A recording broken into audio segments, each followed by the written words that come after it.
ಶ್ರೀ ಗುರು ಬಸವಲಿಂಗಾಯ ನಮಃ. ಬಸವ ಟಿವಿಯನ್ನು ವೀಕ್ಷಿಸುತ್ತಿರುವ ಎಲ್ಲ ಶರಣೆಯರಿಗೂ ಶರಣಾರ್ಥಿಗಳು. ಆರೋಗ್ಯ ಮತ್ತು ಆಧ್ಯಾತ್ಮ ಕಾರ್ಯಕ್ರಮಕ್ಕೆ ನಿಮಗೆಲ್ಲರಿಗೂ ಸ್ವಾಗತ. ಇಂದಿನ ಸಂಚಿಕೆಯಲ್ಲಿ ನಾನು ಆರೋಗ್ಯ ಮತ್ತು ಆಹಾರ ಅನ್ನೋ ವಿಷಯದ ಬಗ್ಗೆ ಮಾತಾಡ್ತಾ ಇದ್ದೀನಿ.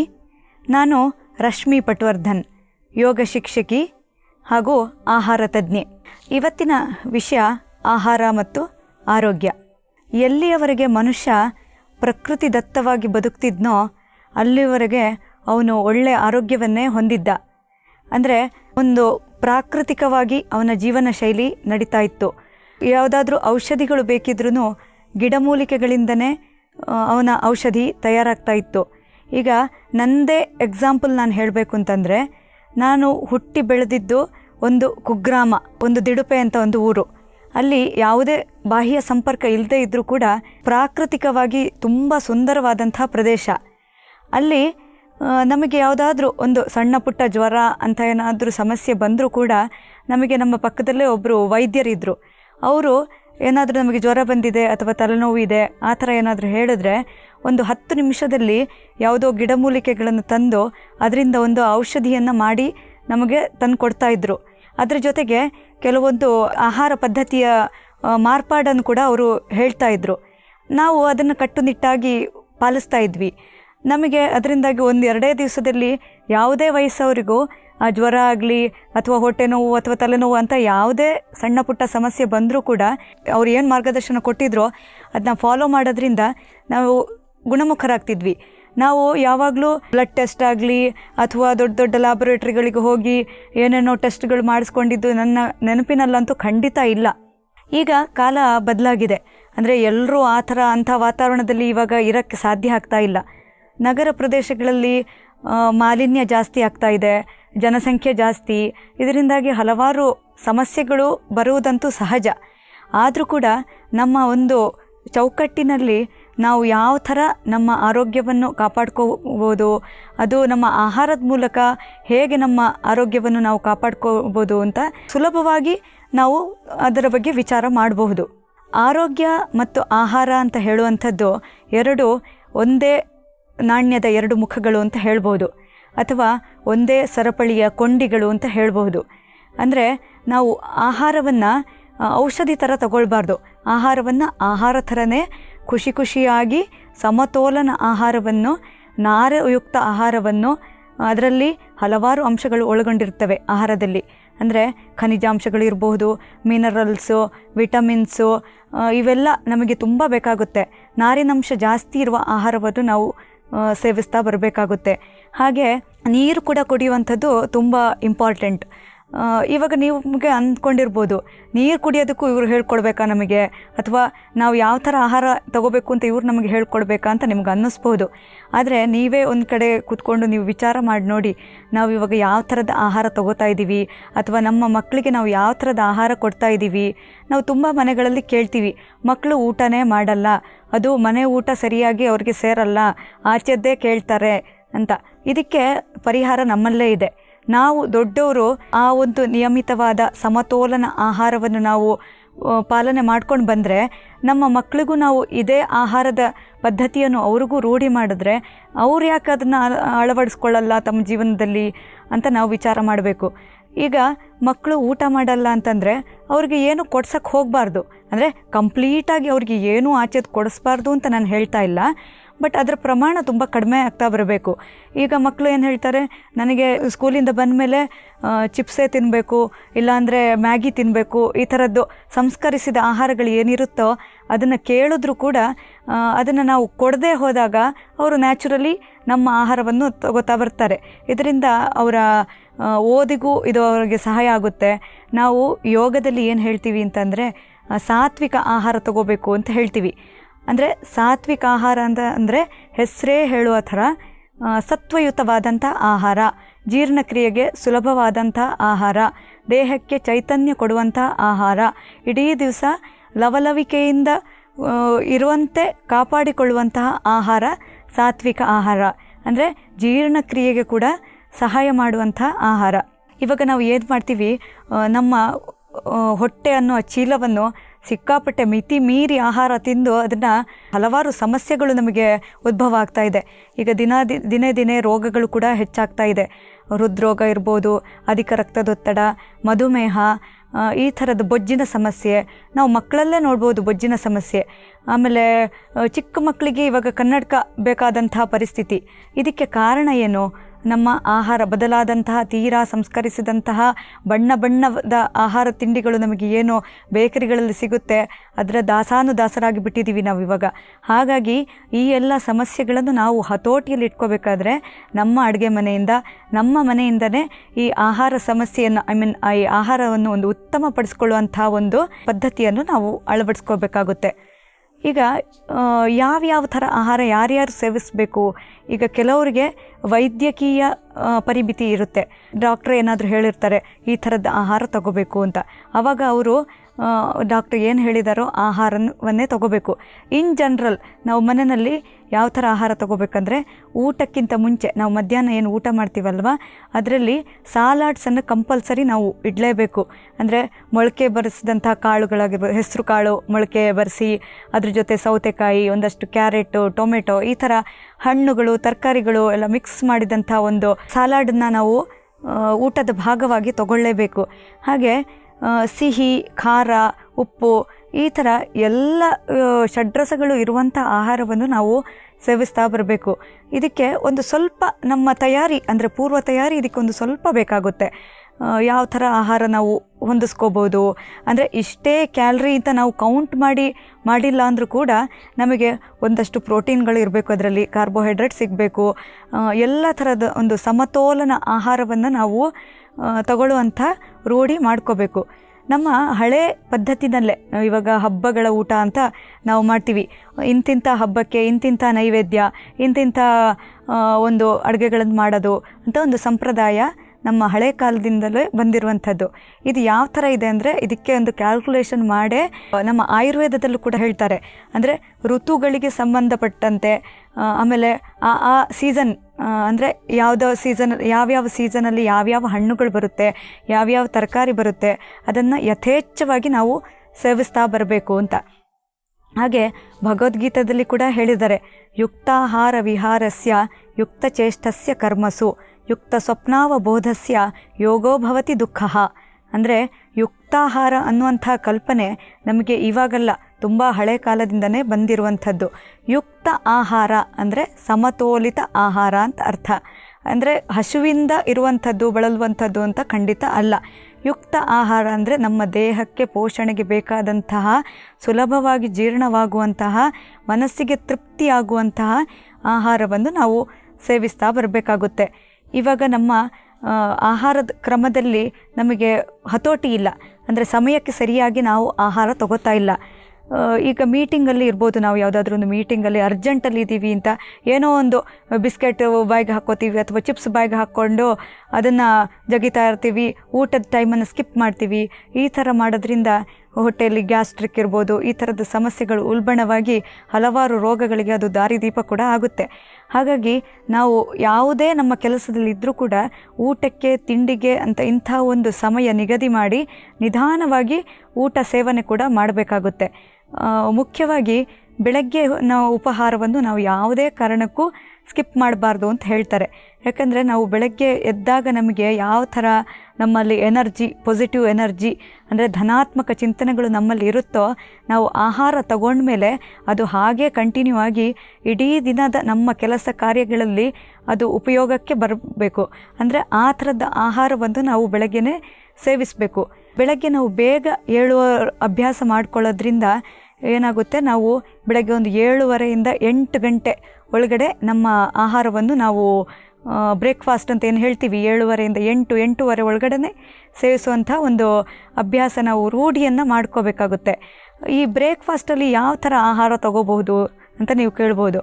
ನಮ್ಮ ದಿನನಿತ್ಯದ ಆಹಾರ ಏನಿದೆಯೋ, ನಾವು ನಮ್ಮ ಸೌತ್ ಇಂಡಿಯಾದಲ್ಲಿ ನಾವು ಏನೋ ದೋಸೆ ಅಂತ ಹೇಳ್ತೀವಿ, ದೋಸೆ, ಇಡ್ಲಿ, ಈ ಥರದ್ದು ಆಹಾರವನ್ನು ನಾವು ಅಭ್ಯಾಸ ಮಾಡ್ಕೊಂಡು ಬಂದಿದ್ದೀವಿ.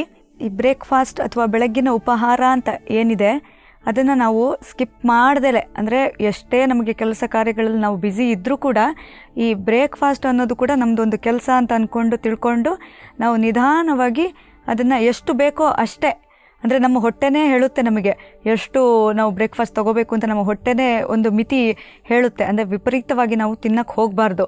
ಇದರಿಂದಾಗಿ ಏನಾಗುತ್ತೆ ಅಂತಂದರೆ ನಮ್ಮ ಡೈಜೆಷನಿಗಂತೂ ತುಂಬ ಪ್ರಾಬ್ಲಮ್ ಆಗುತ್ತೆ. ಹಾಗಾಗಿ ಬೆಳಗ್ಗೆನೇ ನಾವು ನಮ್ಮದು ರೆಗ್ಯುಲರ್ ಫುಡ್ ಏನಿದೆಯೋ, ಇಡ್ಲಿ ದೋಸೆ ಇರ್ಬೋದು ಅಥವಾ ಬ್ರೆಡ್ ಜಾಮ್ ತಿಂತಾರೆ ಕೆಲವರು, ಇದು ತಿನ್ನೋದ್ರಲ್ಲಿ ಏನು ತಪ್ಪಿಲ್ಲ. ಆದರೆ ಅದ್ರ ಜೊತೆ ನಾವು ಸ್ವಲ್ಪ ಹಣ್ಣು ತರಕಾರಿ ಈ ಥರ ತಿಂದರೆ ಏನಾಗುತ್ತೆ, ನಮಗೆ ಹೊಟ್ಟೆಗೂ ಒಂಥರ ಖುಷಿ ಆಗುತ್ತೆ, ಹೊಟ್ಟೆ ತುಂಬ್ದಂಗೆ ಅನುಭವ ಬರುತ್ತೆ, ಹಾಗೆ ಬೇಗ ಜೀರ್ಣ ಕೂಡ ಆಗುತ್ತೆ.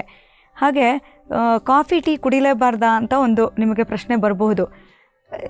ಹಿತಮಿತವಾಗಿ ಅಂದರೆ ನಿಯಮಿತವಾಗಿ ದಿನಕ್ಕೊಂದೆರಡು ಕಪ್ ಕಾಫಿ ಕುಡಿಯೋದ್ರಲ್ಲಿ ಅಥವಾ ಟೀ ಕುಡಿಯೋದ್ರಲ್ಲಿ ಖಂಡಿತ ತಪ್ಪಿಲ್ಲ. ಆದರೆ ನೀವು ಅದರ ಬದಲಿಗೆ ಸೂಪು ಅಥವಾ ಮಧ್ಯಾಹ್ನದ ಟೈಮ್ ಆದರೆ ಮಜ್ಜಿಗೆ ಈ ಥರ ಕುಡಿದ್ರೆ ಇನ್ನು ಆರೋಗ್ಯಕ್ಕೆ ಖಂಡಿತ ಉತ್ತಮ ಅದರಿಂದ. ಆಮೇಲೆ ಮಧ್ಯಾಹ್ನ ಊಟ ಕೂಡ ಅಷ್ಟೇ 12ರಿಂದ 1 ಗಂಟೆ ಈ ಥರ, ಅಂದರೆ ತುಂಬ ನಾವು ಗ್ಯಾಪ್ ಕೊಟ್ಕೊಂಡು ಆಹಾರ ಸೇವಿಸಬಾರ್ದು. ಒಂದು ಫುಡ್ ನಾವು ತೊಗೊಂಡಿದ್ದು ಡೈಜೆಸ್ಟ್ ಆಗ್ತಿದ್ದಂಗೆ ಇನ್ನೊಂದು ಸೈಕಲ್ ಫುಡ್ ನಾವು ತೊಗೋಬೇಕು. ಆದರೆ ಪ್ರತಿ ಸತಿ ಫುಡ್ ತೊಗೊಂಡಾಗಲೂ ಸ್ವಲ್ಪ ಲೈಟಾಗಿ, ಅಂದರೆ ಇನ್ನೂ ಸ್ವಲ್ಪ ಬೇಕು ಅನ್ನೋಷ್ಟೊತ್ತಿಗೆ ನಾವು ಫುಡ್ಡನ್ನು ನಿಲ್ಲಿಸ್ಬಿಡಬೇಕು. ಆವಾಗಲೇ ಅದು ಸರಿಯಾದ ಆಹಾರ ಕ್ರಮ ಅಂತ ಹೇಳ್ತೀವಿ. ಆಹಾರ ಅನ್ನೋದು ಕೂಡ ಒಂದು ವಿಜ್ಞಾನವೇ ಆಗಿರೋದ್ರಿಂದ ನಾವು ಆಹಾರಕ್ಕೆ ಕೂಡ ಅತ್ಯಂತ ಮಹತ್ವ ಕೊಡಬೇಕಾಗುತ್ತೆ. ಯಾಕಂದರೆ ಆರೋಗ್ಯವೇ ಭಾಗ್ಯ ಅಂತ ಬಲ್ಲವರು ಹೇಳ್ತಾರೆ. ನಮ್ಮ ವಿಶ್ವ ಆರೋಗ್ಯ ಸಂಸ್ಥೆಯ ಒಂದು ವಾಕ್ಯವೂ ಅದೇ ಆಗಿದೆ, ಆರೋಗ್ಯವೇ ಭಾಗ್ಯ ಅಂತ. ಅಂದರೆ ಆರೋಗ್ಯ ಅಂದರೆ ರೋಗ ಇಲ್ಲದೆ ಇರೋದು ಆರೋಗ್ಯ ಅಂತ ಅಲ್ಲ. ಆರೋಗ್ಯ ಅಂದರೆ ದೈಹಿಕವಾಗಿ ಮಾನಸಿಕವಾಗಿ ಒಂದು ಖುಷಿಯಾಗಿ ಇರುವಂಥದ್ದೇ ಆರೋಗ್ಯ ಅಂತ ನಾವು ಹೇಳ್ತೀವಿ. ಈ ಆರೋಗ್ಯವನ್ನು ನಾವು ಕಾಪಾಡ್ಕೊಳ್ಬೇಕಾದ್ರೆ ಆರೋಗ್ಯವೇ ನಮಗೊಂದು ಸಂಪತ್ತು, ಆರೋಗ್ಯವೇ ನಮಗೊಂದು ಭಾಗ್ಯ ಅಂತಾದಾಗ ಇದನ್ನು ಕಾಪಾಡ್ಕೊಳ್ಳೋದು ನಮಗೆ ಅಷ್ಟೇ ಮುಖ್ಯವಾಗುತ್ತೆ.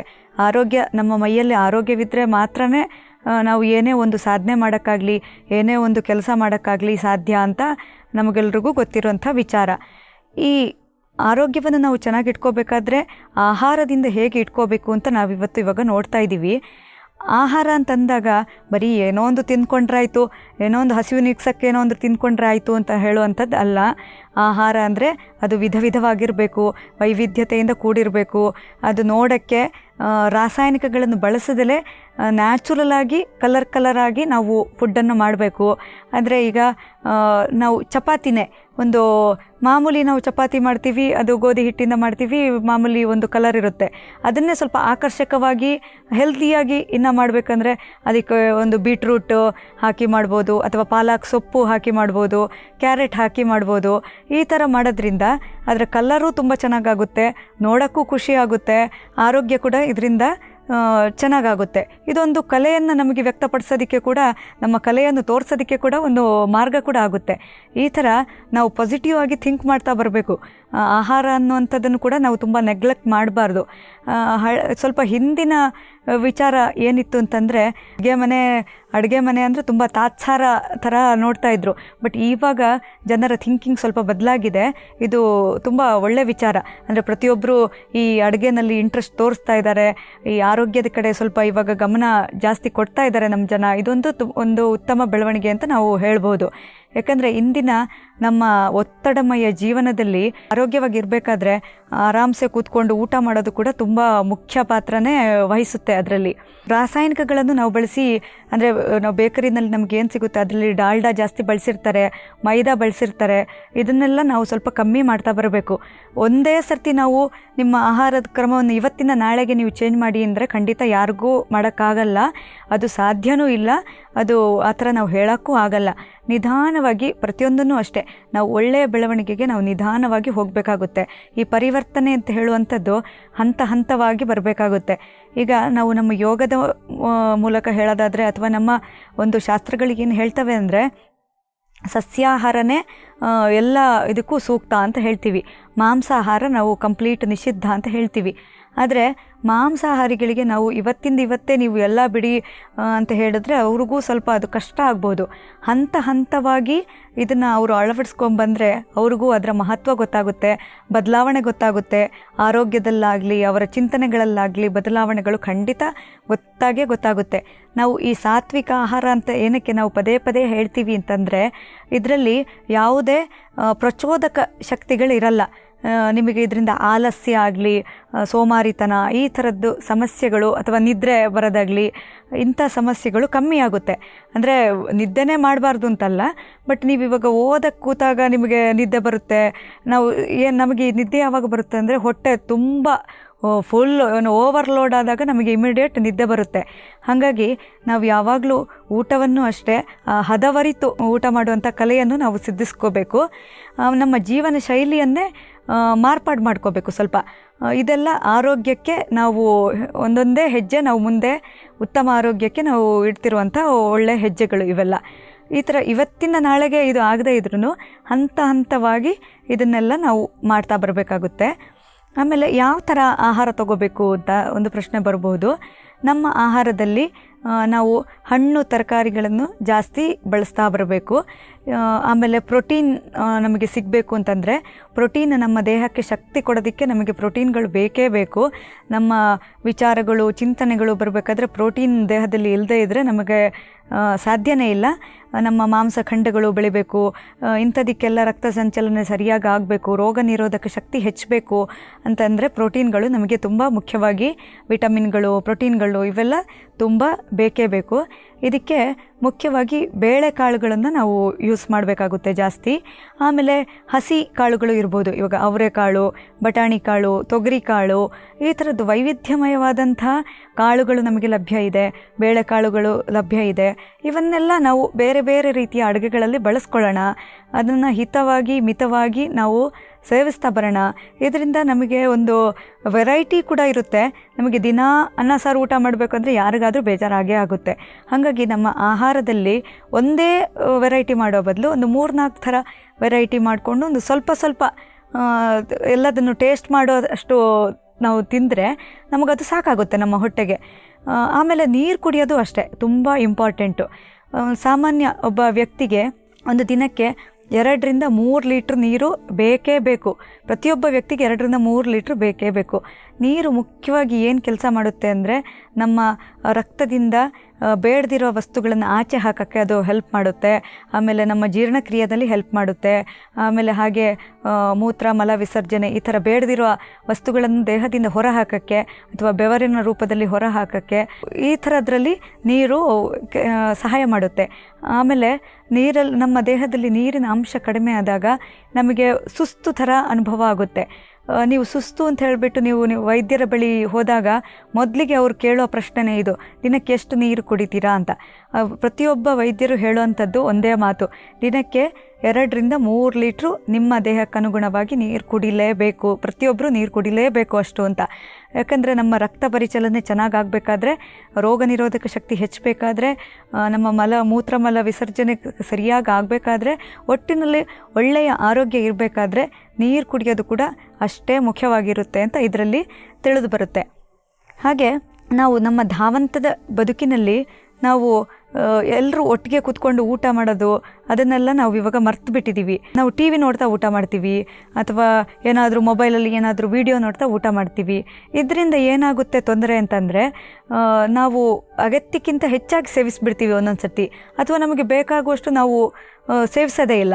ಈ ಥರ ವಿಪರೀತ ತಿಂದುಬಿಡ್ತೀವಿ, ಇಲ್ಲ ಕಮ್ಮಿ ತಿಂದುಬಿಡ್ತೀವಿ.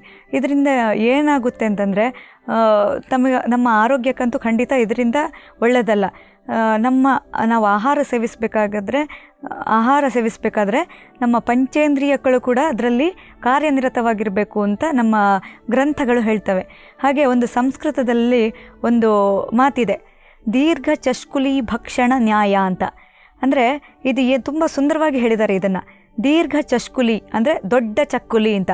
ಅಂದರೆ ನಮ್ಮ ಪಂಚೇಂದ್ರಿಯಗಳು ಅಂತ ಏನು ಹೇಳ್ತೀವಿ, ಕಣ್ಣು, ಕಿವಿ, ಮೂಗು, ನಾಲಿಗೆ, ಚರ್ಮ, ಈ ಥರ ಈ ಪಂಚೇಂದ್ರಿಯಗಳು ಕೂಡ ಎಂಗೇಜ್ ಆಗಿರಬೇಕು ಅಂತ. ನಮ್ಮ ಆಹಾರ ಸೇವನೆಯಲ್ಲಿ ಈ ಪಂಚೇಂದ್ರಿಯಗಳು ಕೂಡ ಎಂಗೇಜ್ ಆಗಿರಬೇಕು ಅಂತ. ಆ ದೀರ್ಘ ಚಷ್ಕುಲಿ ಅಂದರೆ ದೊಡ್ಡ ಚಕ್ಕುಲಿ ಅಥವಾ ಉದ್ದ ಚಕ್ಕುಲಿ ನೋಡಿದಾಗ ಕಣ್ಣಿಗೆ ತುಂಬ ಖುಷಿಯಾಗುತ್ತೆ. ಹಾಗೆ ಅದನ್ನು ಬಾಯಲ್ಲಿಟ್ಟು ಜಗ್ದಾಗ ಕಿವಿಗೆ ಆ ಸೌಂಡ್ ಕೇಳುತ್ತಲ್ವ, ಆವಾಗ ಕಿವಿ ಕೂಡ ತುಂಬ ಖುಷಿ ಪಡುತ್ತೆ ಅಂತ. ಆಮೇಲೆ ನಾಲಿಗೆಗೆ ಆ ರುಚಿ ತುಂಬ ಖುಷಿಯಾಗುತ್ತೆ, ಆ ನಾಲಿಗೆ ಕೂಡ ಅದರಲ್ಲಿ ಎಂಜಾಯ್ ಮಾಡುತ್ತೆ. ದೀರ್ಘ ಚಕ್ಕುಲಿ ನೋಡಿದಾಗ ಕಣ್ಣಿಗೆ ಆನಂದ ಆಗುತ್ತೆ, ಅದರಿಂದ ಕಣ್ಣು ಕೂಡ ಅದರಲ್ಲಿ ಖುಷಿ ಪಡುತ್ತೆ. ಹಾಗೆ ಆ ಚಕ್ಕುಲಿ ಮುಳ್ಳು ಥರ ಇರುತ್ತಲ್ವ, ಅದನ್ನು ಮುಟ್ಟಿದಾಗ ನಮ್ಮ ಚರ್ಮಕ್ಕೆ ಕೂಡ ಹಿತವಾದ ಅನುಭವ ಸಿಕ್ಕಿ ಅಲ್ಲಿ ಕೂಡ ನಮಗೆ ಖುಷಿಯಾಗುತ್ತೆ ಅಂತ. ಅಂದರೆ ಇದನ್ನು ಒಂದು ಸಿಂಪಲ್ಲಾಗಿ ನಮ್ಮ ಆಹಾರ ಕ್ರಮದಲ್ಲಿ ಈ ಥರದ್ದನ್ನು ಅಳವಡಿಸ್ಕೋಬೇಕು ಅಂತ ಹೇಳ್ತಾರೆ. ಅಂದರೆ ದೀರ್ಘ ಚಕ್ಕುಲಿ ಭಕ್ಷಣ ನ್ಯಾಯ ಅಂತ. ಅಂದರೆ ಆಹಾರವನ್ನು ಎಂಜಾಯ್ ಮಾಡಿಕೊಂಡು ತಿನ್ನಬೇಕು. ಆವಾಗ ನಮಗೆ ಎಷ್ಟು ಬೇಕೋ ನಮ್ಮ ಬಯೋಲಾಜಿಕಲ್ ಒಂದು ಸೆಟಪ್ ಏನಿರುತ್ತೋ ಅದೇ ನಮಗೆ ಅಲಾರಾಮ್ ಥರ ಕೊಡುತ್ತೆ, ಸಾಕು ಇನ್ನು ತಿಂದಿದ್ದು ಅಂತ ಹೇಳುತ್ತೆ. ಅಲ್ಲಿವರೆಗೂ ನಾವು ತಿನ್ಬೋದು, ಅದಾದಮೇಲೆ ನಾವು ನಿಲ್ಲಿಸ್ಬೇಕು ಅಂತ ಹೇಳುತ್ತೆ. ಯಾರ್ದೋ ಫೋರ್ಸಿಗೆ ನಾವು ಮಣಿದು ಇನ್ನೂ ತಿನ್ನು, ಇನ್ನೂ ಸ್ವಲ್ಪ ಮಿಕ್ಕುತ್ತೆ ಅಂತ ಹಾಕಿಸ್ಕೋ ಅಂತ ಹೇಳಿದ್ರೆ ನಮ್ಮ ಆರೋಗ್ಯ ಇದರಿಂದ ಕೆಡುತ್ತೆ. ಹಾಗಾಗಿ ನಾವು ಹೊರಗಡೆ ಹೋಗಲೇಬಾರ್ದು, ತಿನ್ನಲೇಬಾರ್ದು ಅಂತ ನಾವು ಹೇಳೋಕ್ಕಾಗಲ್ಲ. ಒಂದೊಂದು ಸಂದರ್ಭದಲ್ಲಿ ನಾವು ಹೊರಗಡೆ ಹೋಗಲೇಬೇಕಾಗುತ್ತೆ, ಊಟಕ್ಕೆ ಅಥವಾ ಇನ್ನೊಂದಕ್ಕೆ ನಾವು ಹೋಗಲೇಬೇಕಾಗುತ್ತೆ. ಅಂಥ ಸಮಯದಲ್ಲಿ ಏನು ಮಾಡಬೇಕು ಅಂದರೆ, ನಾವು ಕಮ್ಮಿ ಪ್ರಮಾಣದಲ್ಲೇ ಆರ್ಡ್ರ್ ಮಾಡಬೇಕು. ಮೊದಲಿಗೆ ಅದನ್ನು ನಾವು ಹಂಚ್ಕೊಂಡು ತಿನ್ನಬೇಕು. ಆವಾಗ ಆಹಾರ ಪೋಲಾಗೋದು ಕಮ್ಮಿ ಆಗುತ್ತೆ, ನಾವು ಸಿಕ್ಕಾಪಟ್ಟೆ ತಿಂದು ನಮ್ಮ ಆರೋಗ್ಯ ಕೆಡಿಸ್ಕೊಳ್ಳೋದು ತಪ್ಪುತ್ತೆ. ಈ ಥರ ಸರಳ ಸೂತ್ರಗಳನ್ನು ನಾವು ಆಹಾರದಲ್ಲಿ ಪಾಲಿಸ್ತಾ ಹೋದರೆ ನಮ್ಮ ಆರೋಗ್ಯವನ್ನು ನಾವು ತುಂಬ ಸುಂದರವಾಗಿ ಕಾಪಾಡ್ಕೋಬೋದು ಅಂತ. ಆಮೇಲೆ ಉಪ್ಪಿನ ಅಂಶ ನಾವು ಎಷ್ಟು ಇರಬೇಕಾಗುತ್ತೆ ಅಂತ. ಪ್ರತಿ ಮನುಷ್ಯನಿಗೆ ಆಹಾರದಲ್ಲಿ ಉಪ್ಪು ನಾವು ಒಂದೊಂದು ಸರ್ತಿ ತುಂಬ ಜಾಸ್ತಿ ಹಾಕಿಸ್ಕೋತೀವಿ. ನಾವು ಉಪ್ಪಿನ ಪ್ರಮಾಣ ಕೂಡ ಇತಿಮಿತಿಯಲ್ಲೇ ಇಟ್ಕೋಬೇಕು. ಜಾಸ್ತಿ ಉಪ್ಪು ಸೇವಿಸಬಾರ್ದು ಅಂತ. ಉಪ್ಪು ಜಾಸ್ತಿ ಸೇವಿಸೋದ್ರಿಂದ ಏನು ತೊಂದರೆ ಆಗುತ್ತೆ ಅಂದರೆ, ಮೂಳೆಗಳ ಸವೆತ ಇರ್ಬೋದು ಅಥವಾ ಅಧಿಕ ರಕ್ತದೊತ್ತಡ ಇರ್ಬೋದು, ಈ ಥರದ ಸಮಸ್ಯೆಗಳಿಗೆ ಇದು ದಾರಿದೀಪ ಆಗೋದ್ರಿಂದ ನಾವು ಉಪ್ಪಿನ ಸೇವನೆಯನ್ನು ಸ್ವಲ್ಪ ನಿಯಂತ್ರಣದಲ್ಲಿ ಇಟ್ಕೋಬೇಕಾಗುತ್ತೆ ಅಂತ. ಇನ್ನೊಂದು ಮುಖ್ಯವಾಗಿ ನಮ್ಮ ದಿನನಿತ್ಯದ ನಾವು ಆಹಾರದಲ್ಲಿ ಬಳಸುವಂಥದ್ದು ಏನಂದರೆ ಸಕ್ಕರೆ. ಇದು ಬಿಳಿ ಸಕ್ಕರೆ ಅಂತ ಅನ್ನೋದು ಅದು ವಿಷ ಅಂತಲೇ ಹೇಳ್ತಾರೆ.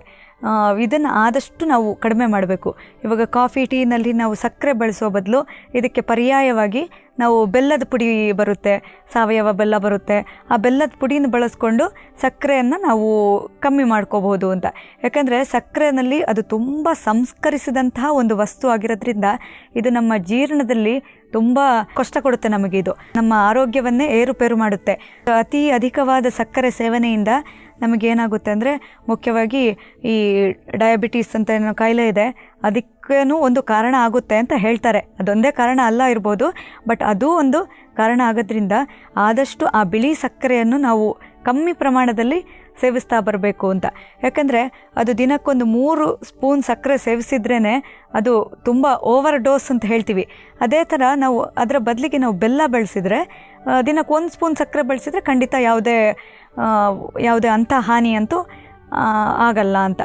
ಈ ಥರ ನಾವು ನಮ್ಮಲ್ಲಿ ಸಿಗುವಂಥ ಆಹಾರವನ್ನೇ ಸ್ವಲ್ಪ ನಾವು ಯೋಚನೆ ಮಾಡಿ ಹಿತವಾಗಿ ಮಿತವಾಗಿ ಶುಚಿಯಾಗಿ ತಯಾರಿಸಿ ಮನೆಯಲ್ಲೇ ಸೇವಿಸೋದ್ರಿಂದ ನಮ್ಮ ಆರೋಗ್ಯವು, ನಮ್ಮ ಕುಟುಂಬದವರ ಆರೋಗ್ಯವನ್ನು ನಾವು ಚೆನ್ನಾಗಿ ಕಾಪಾಡಿಕೊಂಡು ಒಂದು ಉತ್ತಮವಾದ ಆರೋಗ್ಯವನ್ನು ನಾವು ಪಡಿಬಹುದು ಅಂತ ನಾನು ಈ ಮೂಲಕ ಹೇಳಕ್ಕೆ ಇಷ್ಟಪಡ್ತೀನಿ. ಇಂದಿನ ಆರೋಗ್ಯ ಮತ್ತು ಆಧ್ಯಾತ್ಮ ಸಂಚಿಕೆಯಲ್ಲಿ ಆರೋಗ್ಯ ಮತ್ತು ಆಹಾರದ ಬಗ್ಗೆ ನೋಡ್ತಾ ಇದ್ವಿ. ಮುಂದಿನ ಸಂಚಿಕೆಯಲ್ಲಿ ಇನ್ನೊಂದು ವಿಷಯದ ಬಗ್ಗೆ ಹೇಳಕ್ಕೆ ನಿಮ್ಮ ಮುಂದೆ ಬರ್ತೀನಿ. ಅಲ್ಲಿಯವರೆಗೂ ನಿರಂತರವಾಗಿ ನೋಡ್ತಾ ಇರಿ ಶ್ರೀ ಬಸವ ಟಿವಿ. ಇದು ಸಂಸ್ಕಾರದ ಬೆಳಕು. ಶರಣಾರ್ಥಿಗಳು.